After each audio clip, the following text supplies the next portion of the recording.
If a current business owner in the city limits is having trouble getting up here and they want to use it and they're 10 minutes away or 15 minutes away from their business or 5 minutes away, it then makes them have to drive 20 minutes to Alexandria.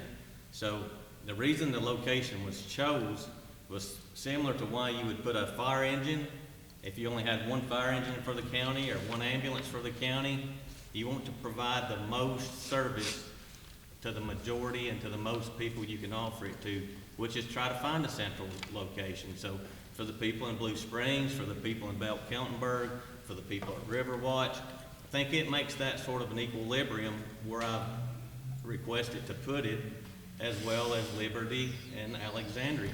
The people that still on the losing end for this machine, even at this location, as central as it is, and would even be at a more disadvantage, are the people in Austin Bottom.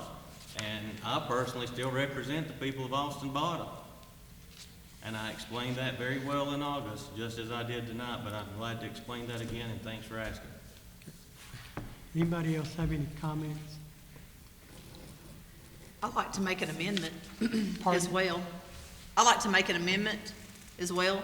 I'd like to amend that I would like to add the 7 playgrounds that I've been requesting and talking about for the last 4 months, in the amount of $450,000 I'd like to allocate for memorial parks and playgrounds at all of the community center sites.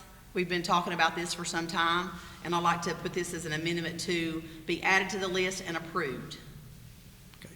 You want to amend this motion for the To playgrounds add, at the community centers? Yes, the memorial parks and playgrounds at the community centers that we've talked about, the 7 sites. Did you put a dollar amount? Yes, at the maximum amount of $450,000. And I believe that was at 7 sites that we looked at. Was Johnson Chapel, Bell, Keltenberg, Blue Springs, Snow Hill, Temperance Hall. Temperance Hall, and, Midway. pardon? Midway. Midway, thank you. Okay, so No, we had to have a second to the amendment, and then we vote on the amendment to the motion first. now wouldn't that put us way over what we've drawn down? Well, We'd have to take something out. not, No, I mean, allocated. not necessarily. It does go over the amount, Bruce, that we've drawn, but like I explained a few minutes ago, the health department, the $398,000 is probably gonna be 2 or 3 years before we have to do that. I just don't see how we only, I don't see how we could do that right now. We'd have to take something out now. Let me get a second to the amendment, if there is one, and then we can discuss. So, Ms. Anita Puckett made a motion to add $450,000 to the list for playgrounds at the community centers. Is there a second to the motion?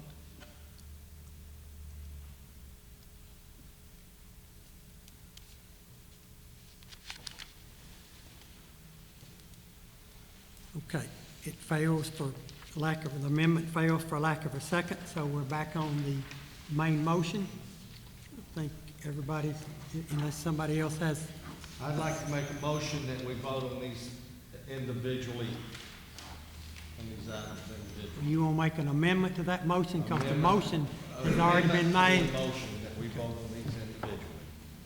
We've got an amendment to the motion that we vote on these individuals. Is there a second? I'll second it. Mr. Bruce Malone made a second that amended the motion that we vote on these individuals. I'd also like to ask a question, if you don't mind. Okay?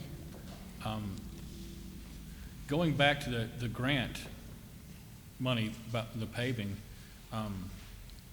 I wouldn't mind if we could maybe purchase one of those kiosks. I would feel more comfortable purchasing a kiosk with that money. I mean, We've already had the budget amendment and approved on I just think, that money. That was done previous in this meeting.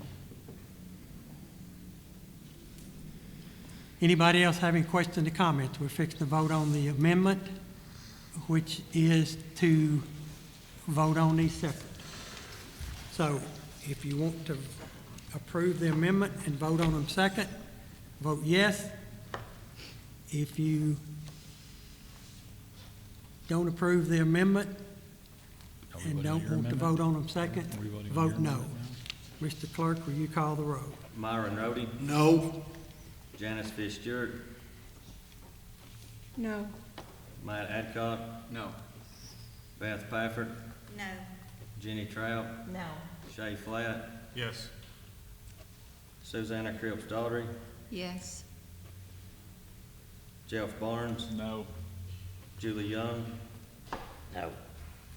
Scott Little, No. Sabrina Farler, No. Jerry Adcock, Yes. Bruce Malone, Yes, Anita Puckett. No.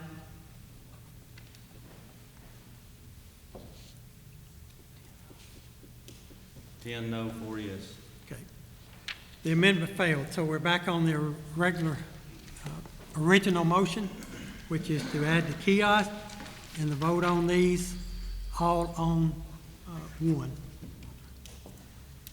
That any further questions or comments? Got a question. This $5,000 a year that we're spending out for this $25,000 machine, does that cover all maintenance, all parts, anything that goes wrong with it? Or is it That's the maintenance agreement for the machine, for everything that's on that for machine? the machine. Somebody throws a baseball through it, they'll. Well, now, Jerry, you know, that's probably gonna be turned into an insurance claim. Somebody throws a baseball through it, or throws a rock through it, Runs into it with a car or runs something. into it with a car, that's not maintenance. Everybody understand the motion? Mr. Clerk, will you call the roll, please? Anita Puckett, Yes. Matt Adcock, Yes. Susanna Cripps Daughtry, Yes. Myron Rhodey, Yes. Julie Young, Yes. Jenny Trout, Yes. Beth Pafford, Yes. Jeff Barnes, Yes. Janice Fish Stewart, Yes. Shay Flatt, Yes. Sabrina Farler, Yes. Scott Little, Yes. Bruce Malone,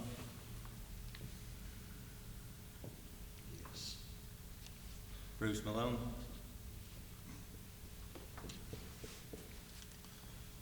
yes.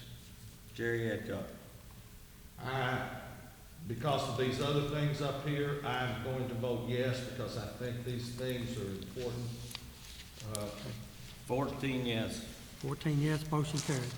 Item number 9, any other business properly presented. Just want to say one thing myself. You know, we had discussed last Thursday about impact fees, and Mr. Malone brought that up, and then did some more checking today, and just saw that there's some steps that we have to take. So I did lay in your packet, it says development taxes and infrastructure funding, what you have to do to be considered an impact fee or an adequate facility tax. Well, you know, I do want to say, I don't want us to just drop this. Sure. You know, I think it's a unique opportunity that we have right now in the counties, and I think it's a way to capture some growth in the county with the way things are still booming. Obviously, I do want to try to hurry things along, and there is information we're going to have to collect from Mr. Rogers, you know, and I appreciate you working with me, you know, Mr. Mayor, and I hope it's something we can all, and of course, you know, time is of the essence on this. And there were some things that I wasn't aware of and you weren't aware of either. But I guess there's some kind of study or some research we're going to have to do to see what hoops or steps we're going to have to do to capture this. But I do want to, of course, I'll have to rely heavily on you and your communication skills with CTAS and Well, UC. I've talked to CTAS, and we can get them involved. We can also get UCDD involved, our county planner. Just kind of let people know, you're looking at impact fees and adequate facility taxes. One of them's called a fee, one of them's called a tax. And I'll just read part of this Tennessee Code annotated. Adequate facility taxes are privilege taxes levied on the privilege of construction or development of property. The primary difference between an impact fee and an adequate facility tax is one of intent. It is a tax if the primary purpose is to raise revenue. So that was the primary purpose that was discussed about the impact fee, was to raise revenue for schools. Well, if that's so, then it's got to be a adequate facilities tax, and there are some things that you have to check into. You have to qualify as a growth county to levy a county schools facility tax on residential development. A county may meet the criteria to be a growth county by one of two ways. The county experienced a 20% or greater increase in population between the last two federal decennial censuses, or the county experiences that level of growth between any subsequent federal census, or the second option is the county experienced a 9% or greater increase in population over any subsequent 4-year period. And then it said before the tax may be levied, even if you qualify under those, before the tax may be levied, the county is required to adopt a capital improvement program. Right. The tax can then be levied by resolution adopted by 2/3 of the entire membership of the county legislative body at 2 consecutive regularly scheduled meetings. So there are some steps that you have to go through. So, you know, we might not even qualify as far as a growth county, but that's something that we'll check into, ask CTAS and ask CDD to help us, okay? I just want to add one thing. Okay. Today, Julie and Jenny, myself, and Susanna, we were in Nashville all day today, and this just came up in a conversation with us. I just want to clarify this a little bit. And, you know, we were all ready to vote tonight, and I just want to go a little step further and just say that, you know, in the future, unless we've really researched something, we probably don't need to put it on an agenda to vote it, to pass it, if we're not really clear and if we don't know what the statute exactly is. Because, you know, we were bringing that tonight to really look at it, and it sounds like a great thing.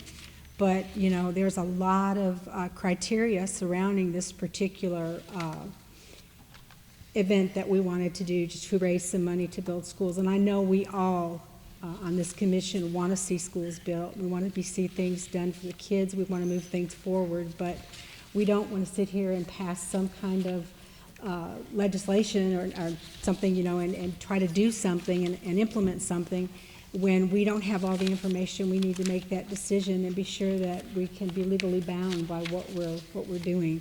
And that's all I wanted to add. I just think we need to spend a little bit more time, slow down a little bit, spend a little bit more time looking into it and be sure that we're clear in all of the things that we need to put together to implement something. Thank you. And by the way, Tim, we really appreciate being able to go to this meeting. It was very beneficial to all of us. Thank you. All right. Item number 10. Well, I've got some other things I wanted to bring up Okay. also about that. We had bounced this off our planning, and we had, I guess, you know, our communications weren't complete, but he had kind of given us the go-ahead on this, and we had some miscommunications with that, you know, and he, you know, thought, you know, and thought that it was a good idea, whatever,